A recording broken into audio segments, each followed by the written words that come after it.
салом дӯстон, то оғози футболи калон ва мавсими нав дар топ 5 мусобиқаи бонуфузи аврупои рӯзҳои ба шумор боқӣ мондаанд. ҳоло дастҳо дар саёҳат ҳастанду бозиҳои санҷишӣ баргузор мекунанд ва ба мавсим бо рӯҳияи ҷангӣ ворид мешаванд. Табиист ки трансферҳо ҳам амалӣ шуда истодаанд. Арабистони Саудӣ ҳамаро харидаасту дирӯз ду гузариши дигарро расмӣ кард. Малком аз дастаи Зенит ба Ал-Ҳилол гузашт. Маблағи трансфер 45 миллион евро ва ҷамъи 14 миллион бонус. Бозингари бразилӣ бо паспорти русӣ акнун бо маоши кайҳонӣ дар биёбонҳои араб фаъолияти худро идома медиҳад. Мусо Дембеле ба дастаи дигари Саудӣ пайваст. Ал-Иттифоқ футболбози фаронсавиро ҳамчун агенти озод ба ҳайати худ шомил намуд.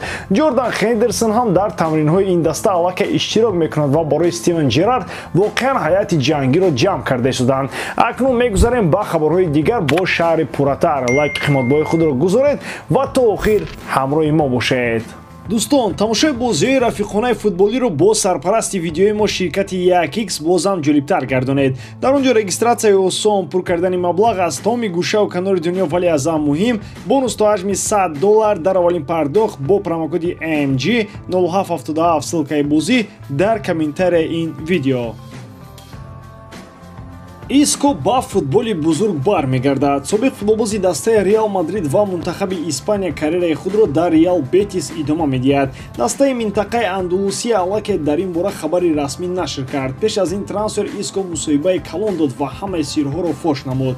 Ӯ 5 сол хаб буд ва акнун дили худро холӣ кард. Пас аз ҷоми ҷаҳон корҳои Иско бад шудан гирифтаанд. Футболбози испанӣ зери роҳбарии Сантьяго Солари мавқеи худро дар Реал аз даст дод ва дигар ба майдон хеле кам ворид шуд. Бозингари испанӣ иқрор шуд ки ба ӯ ҳеҷ кас намефаҳмонад барои чӣ ба майдон ворид намешавад. Ин ҳолат ба он овард ки Иско формаи худро аз даст дод. Дар охири мавсим ҳангоме ки Зидан ба Реал баргашт, Искои куллан дигарро дид. Зейниддин ҳам чунин бозингарро ба майдон намеовард. Баъд аз том шудани шаҳрнома Реал бо Иско хайрухуш кард ва ӯ бо умедҳои бузург ба Севиля ба назди Лапите гирафт. Иско дар ин маврид ишора кард ки Мончи маро маҷбур кард то шаҳрномаро бо дастаи Севиля қатъ кунам. Иско ва Мончи ҳатто даст ба гиребон шуданд. Бо ин сабаб нимҳиматгари 31 сола дигар дар Севиля истодан нахост.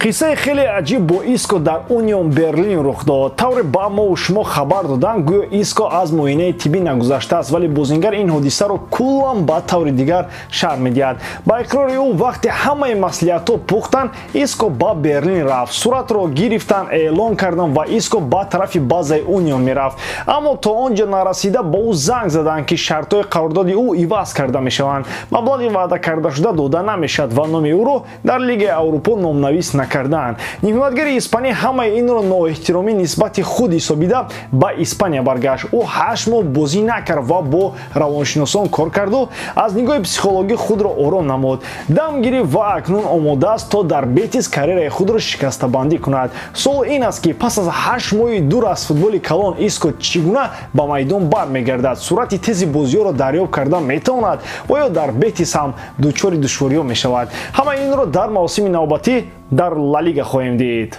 Софиян Амрабат билохир ба дастаи топ мегузарад. Манчестер Юнайтед он дастае шуд ки мехоҳад пешсаф шуда бозингари марокаширо ба ҳайати худ ҷалб кунад. манкуниянҳо омода ҳастанд ки барои ҷалби бозингари дастаи Фиорентина 25 миллион евро пардохт кунанд. қаблан ба ин футболбоз дастаҳои дигар таваҷҷӯҳи калон доштанд. ҳама мегуфтанд ки ин футболбоз ё ба Ливерпул ва ё ба Барселона мегузарад. баъдан Ливерпул Макалистерро гирифт ва Барса бошад пул наёфту варианти арзон Ориол Ромеро аз Жирона ба сафи худ овард. интизор меравад ки дар рӯзҳои наздик масъалаи гузариши Софиян Амрабат ҳал мешавад. футболбози марокашӣ дар ҷоми ҷаҳон яке аз беҳтаринҳо дар мавқеи худ буд. дар мундиал ҳама шоҳид шуданд ки Амрабат ҳамлаҳои хафноктарини рақибро дар маркази майдон пора карда метавонад. баъдан ин футболбоз дар Фиорентина бозиҳояшро дар сатҳи баланд идома дод. ҳарчанд ин футболбоз на ҳамеша дар ҳайати асосӣ бозӣ мекард, вале сифатҳои беҳтарини бозиҳояшро гум накардааст. Манчестер Юнайтед то ин дам сирф бозингари хатти нимҳимояи дифоӣ яъне апорник надошт. Фред, Мактомене ва дигар бозингарон апорники ҳақиқӣ нестанд, аммо Амрабат ин бозингари сирф хатти нимҳимояи дифоӣ аст. Президенти Бавария Хайнер дар бораи Харри Кен ишора карда чунин гуфт: ман фикр мекунам ки айни замон дар бундеслига истироҳои сатҳи ҷаҳонӣ нестанд. Солҳои охир чунин нафарон ба Олмон хеле кам меоянд. Бавария ҳамеша кӯшиш мекунад то истироҳои дараҷаи якумро ба сафи худ ҷалб намояд. Харри Кен яке аз футболбозони беҳтарини олам мебошад. Омадани ӯ маънои онро хоҳад дошт ки Бавария то ҳол барои бозингарони беҳтарин ҷои олӣ аст. Ӯ ҳам ба мо ва ҳам ба бундеслига таъсири хуб хоҳад дошт. Ба ин гапҳои Хайнер метавон бовар кард. Воқеан ҳам футболбозони мисли Рибери ва Робино Левандовски кам ҳастанд. Охирин истораи тобоне ки дар бундеслига каме дурахшида буд, Садио Мане буд. Истораи ӯ хеле зуд хомӯш шуд. Акнун ӯ наздик аст то ба Арабистон равад. онҳое ки дар Бавария зидди омадани Кен ҳастанд, ман Садио Манеро мисол оварда ишора мекунам ки омадани Кен ҳам метавонад таҷрибаи талх бошад. Таҷрибаи бозӣ надоштан берун аз Англия яке аз баҳонаҳои асосии чунин нафарон мебошад. Бозингари англис мехоҳад аз Тоттенхем равад то билохир соҳиби ягон ҷоиза шавад. ӯ барои ба Бавария гузаштан розигии худро додааст. Муқобили ҳамаи ин президенти Тоттенхем Даниэл Леви аст. ӯ Кенро танҳо бо пули калон ҷавоб медиҳад. дар масъалаи трансфери Расмус Хейлунд ба Манчестер Юнайтед мушкилиҳои сар заданд. Мушкилӣ дар нархи ин бозингар аст. Аталанта 85 миллион мехоҳад Манчестер бошад, аз 60 миллион бештар додан намехоҳад. манкуниянҳо бар он андеша ҳастанд ки бергамиён нархи Расмусро хеле баланд карданд. ӯ танҳо як сол дар футболи бузург аст ва ҷамъуҷамъ 9 гол дар серия А дорад. Бозингари ҷавон дар мавсими гузаштаи футбол худро хеле олӣ нишон дод ва ба ҳамагон собит карда ки метавонад дар дастаҳои бузург ҳунарнамоӣ кунад. ӯ мавсими сипарӯшидаро дар дастаи Аталанта паси сар кард. номзади асосии ӯ маз Манчестер Юнайтед ба ҳисоб мерафт. ҳарчанд дастаҳои дигари Аврупо ҳам ба ин футболбоз диққати ҷиддӣ равон карда буданд, аз ҳама фаъол дар масъалаи ҷалби ин бозингар маз манчестериҳо буданд. худи Расмус Хойлунд ҳам аз овони кӯдагиаш орзуи бозӣ кардан дар дастаи шаҳри Манчестерро доштааст. ӯ аз хурдсолиаш мухлиси ашадии девҳои сурхи шаҳри Манчестер будааст.